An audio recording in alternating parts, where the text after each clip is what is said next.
Salam damai sejahtera di dalam Tuhan Yesus Kristus. Mari kita siapkan hati kita mendengarkan firman Tuhan dalam renungan suara gembala.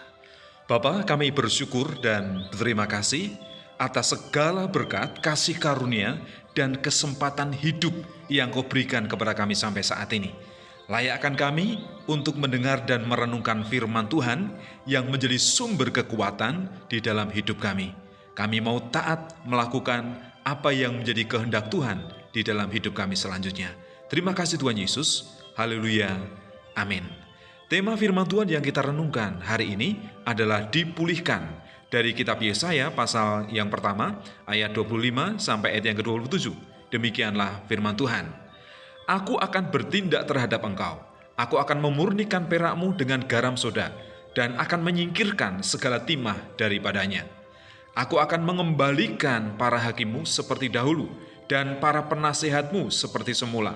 Sesudah itu engkau akan disebutkan kota keadilan, kota yang setia.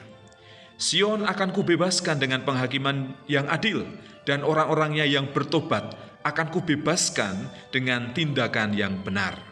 Melalui Nabi Yesaya, Allah menyatakan rencana pemulihan untuk umat Israel.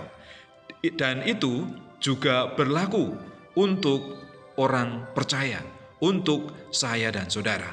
Oleh karena itu, mari kita merelakan hati kita, karena Tuhan yang pertama, Ia memurnikan hidup kita seperti perak yang dimurnikan, yang dibuang timah-timahnya, yang dibuang hal-hal yang tidak berkualitas, sehingga hidup kita menjadi lebih baik, lebih berkualitas, menjadi seperti yang Tuhan kehendaki, seperti yang Tuhan mau.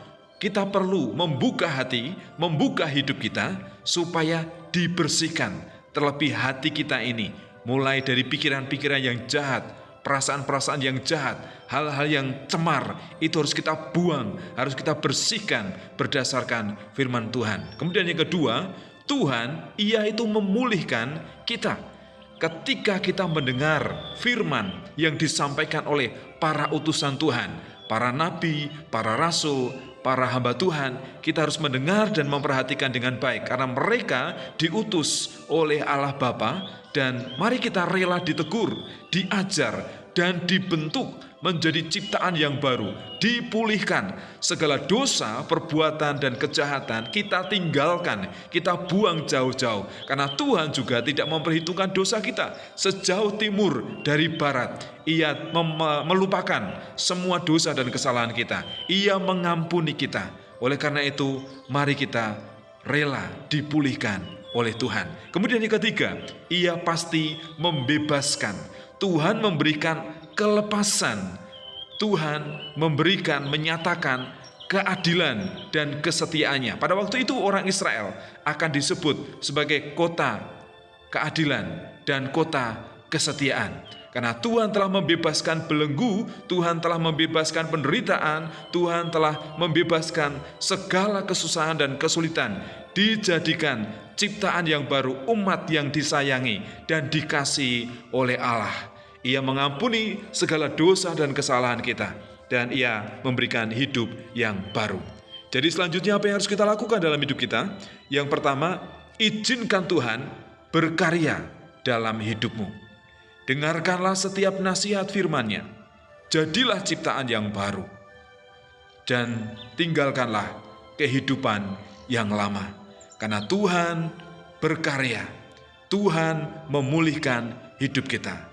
Melalui Tuhan Yesus Kristus. Ia memilih, Ia memanggil, dan Ia menetapkan. Supaya hidup kita berharga di hadapannya. Jadi izinkan Tuhan melalui karya Roh Kudus-Nya berkarya dalam hidup kita, perhatikanlah dan dengarkanlah firman Tuhan, dan hiduplah dalam kehidupan yang baru di dalam kebenaran firman Tuhan. Bertobatlah, relakanlah dirimu dibentuk, dipulihkan, dan dibebaskan dari belenggu dosa dan menjadi ciptaan yang baru. Bapa, kami buka hati kami buka pikiran kami buka seluruh kehidupan kami, supaya Tuhan memurnikan kami, supaya kami disucikan, dikuduskan, dibasuh oleh firman Tuhan. Melalui karya Roh Kudus, kami dimurnikan, perbuatan dosa, segala kejahatan kami buang, kami tinggalkan. Kami bertobat dan berbalik kepada Tuhan. Karena ketika kami bertobat dan berbalik kepada Tuhan, kami akan menikmati kelepasan. Kami akan menikmati pertolongan dari Tuhan. Sehingga kami juga akan menikmati keadilan, kesetiaan seperti orang Israel yang dipulihkan. Terima kasih Tuhan, berkati orang percaya yang mendengarkan firman Tuhan saat ini. Biarlah firman Tuhan itu menjadi rema, menjadi firman yang hidup, boleh berakar, bertumbuh, dan berbuah untuk hormat dan kemuliaan namamu. Terima kasih Tuhan Yesus. Haleluya. Amin.